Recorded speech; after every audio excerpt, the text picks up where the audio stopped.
My dear ثانوية عامة students, welcome once more to your English program. بجد أنا عارف إن إحنا قربنا، الخوف بدأ يزيد، إحنا معاكم أهو في Great Expectations، وإن شاء الله هنلخصها لكم كلها. هبتدي chapter 3 بفكرة الأسئلة، عشان الأسئلة هي اللي هتجيب القصة معانا. لما ضربنا عصفورين بحجرة، أوكي؟ What did the man in the inn give Pip؟ فاكرين؟ They were sitting in the inn together, and the man gave Pip a coin wrapped in a pound note.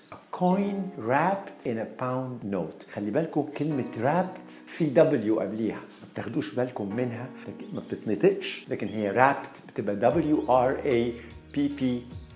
Okay? طيب. What did Miss Havisham do with Joe? What did she ask him to do? First طبعا وانا بحكي لكم كده she asked him to play with Estelle. وايه اللي كان بيحصل when Pip was playing with Estelle؟ كانت بتذله طول الوقت، تحسسه that he was less than her. خلته يكره عمره، يكره حياته because he was just working with Joe. الحقيقة it was very cruel of Estelle, but Miss Havisham was trying to take revenge. كانت بتحاول تاخد بطارها من كل الرجالة في العالم. فالسؤال what did Miss Havisham do with Joe? What did she ask him to do? في الآخر الحقيقة she gave him a large sum of money to pay for Pip during the apprenticeship period. الحقيقة Miss Havisham let Pip play with Estelle several times, and all the time Estelle was making fun of poor Pip. But in the end, she asked him what he wanted to be, and he said, I wanted to be an apprentice to Joe. So she gave the sum of money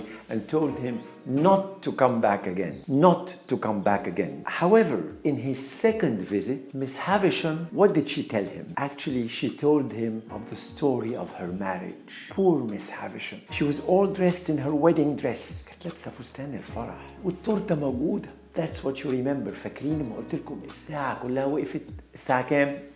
قولوا لي وقفت على الساعة كام؟ 9 إلا تلت. كان ميعاد الفرح والعريس ما جاش. And her whole life stopped at that moment. She didn't remove her dress. التورتة بقت كلها عنكبوت، cobwebs، لكن فضلت زي ما هي. Miss Havisham lived in the past. Okay. Who were in Miss Havisham's house and why? She had guests. They were members of her family. They came to wish her a happy birthday. لو أنا قلت لكم إنه Estelle treated Pip like a pet, how do we prove that? فاكرين؟ Actually, she put food for him in the dog's plate outside the house. كانت هي قاعدة تاكل على السفرة وتحط له الأكل في الطبق بتاع الكلب عشان ياكل فيه. She was very mean. She was trying to make him feel poor and low and not to her standard. والحقيقة الموضوع ده أثر في بيب جدا جدا جدا، إنه خلاه يزعل إنه هيبقى مع جو بيشتغل as an apprentice. يعني حتى بدأ يتضايق من جو، اللي هو كان جو بيدافع عنه من أخته نفسها. Remember, Pip's sister was very cruel to him, and who defended him? It was Joe who came between him and his sister. اللي في بعض الأحيان السيستر كانت بتضرب جوزها نفسه because she was that cruel. Okay?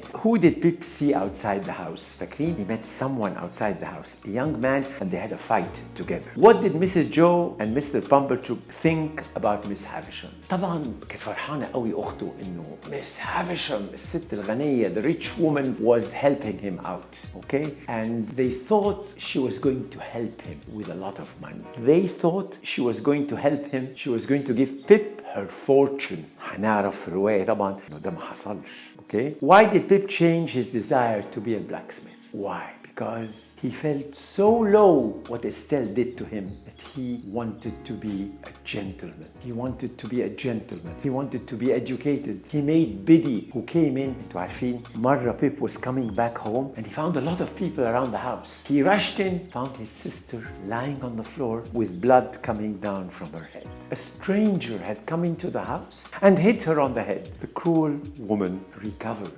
She became a very quiet person. She could hardly speak again. And so Biddy came to help in the house. الشيء اللي بيحزن وبيفرح في نفس الوقت إنه اللي حصل إنه جوزها جو الراجل الطيب وبيب بدأوا يجدوا إنه الحياة بقت مرتاحة، ما هي بقت quiet woman مشلولة وقاعدة ساكتة. وبيدي حولت البيت إلى جنة. She turned their house into paradise and she became the best cook ever.